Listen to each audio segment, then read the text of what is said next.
It is not how much we do, but how much love we put in the doing. It is not how much we give, but how much love we put in the giving. Mother Teresa was born in 1910 in Skopje, the capital of the Republic of Macedonia. Little is known about her early life, but at a young age, she felt a calling to be a nun and serve through helping the poor. At the age of 18, she was given permission to join a group of nuns in Ireland. After a few months of training with the Sisters of Loreto, she was then given permission to travel to India. She took her formal religious vows in 1931 and chose to be named after St. Teresa of Lisieux, the patron saint of missionaries. On her arrival in India, she began by working as a teacher. However, the widespread poverty of Calcutta made a deep impression on her, and this led to her starting a new order called the Missionaries of Charity. The primary objective of this mission was to look after people who nobody else was prepared to look after. Mother Teresa felt that serving others was a fundamental principle of the teachings of Jesus Christ. She often mentioned the saying of Jesus, "Whatever you do to the least of my brethren, you do it to me." As Mother Teresa said herself, love cannot remain by itself, it has no meaning.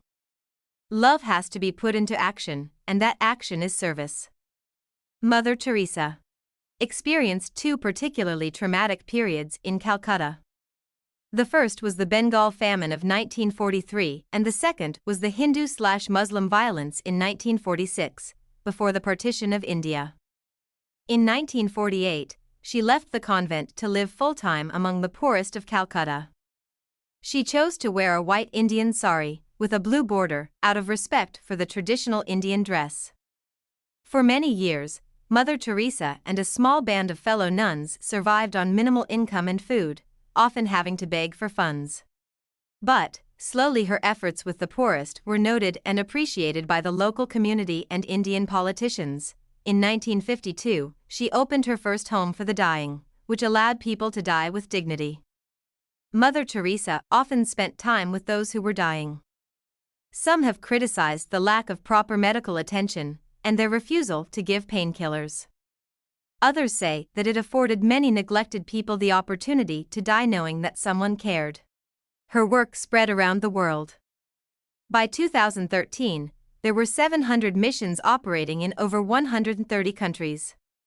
The scope of their work also expanded to include orphanages and hospices for those with terminal illnesses. Not all of us can do great things, but we can do small things with great love. Mother Teresa never sought to convert those of another faith.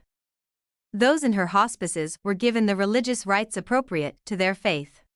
However, she had a very firm Catholic faith and took a strict line on abortion, the death penalty and divorce, even if her position was unpopular. Her whole life was influenced by her faith and religion, even though at times she confessed she didn't feel the presence of God. The Missionaries of Charity now has branches throughout the world, including branches in the developed world where they work with the homeless and people affected by AIDS. In 1965, the organization became an international religious family by a decree of Pope Paul VI. In the 1960s, the life of Mother Teresa was brought to a wider public attention by Malcolm Muggeridge, who wrote a book and produced a documentary called Something Beautiful for God. In 1979, she was awarded the Nobel Peace Prize for work undertaken in the struggle to overcome poverty and distress, which also constitutes a threat to peace. She didn't attend the ceremonial banquet but asked that the $192,000 fund be given to the poor. In later years, she was more active in Western developed countries. She commented that though the West was materially prosperous, there was often a spiritual poverty. The hunger for love is much more difficult to remove than the hunger for bread. When she was asked how to promote world peace, she replied, "Go home and love your family." Over the last 2 decades of her life, Mother Teresa suffered various health problems, but nothing could dissuade her from fulfilling her mission of serving the poor and needy. Until her very last illness, she was active in traveling around the world to the different branches of the Missionaries of Charity. During her last few years, she met Princess Diana in the Bronx, New York. The two died within a week of each other. Following Mother Teresa's death, the Vatican began the process of beatification, which is the second step on the way to canonization and sainthood. Mother Teresa was formally beatified in October 2003 by Pope John Paul II. In September 2015, Pope Francis declared, Mother Teresa, in all aspects of her life, was a generous dispenser of divine mercy, making herself available for everyone through her welcome and defense of human life, those unborn and those abandoned and discarded. She bowed down before those who were spent, left to die on the side of the road, seeing in them their God-given dignity. She made her voice heard before the powers of this world, so that they might recognize their guilt for the crime of poverty they created.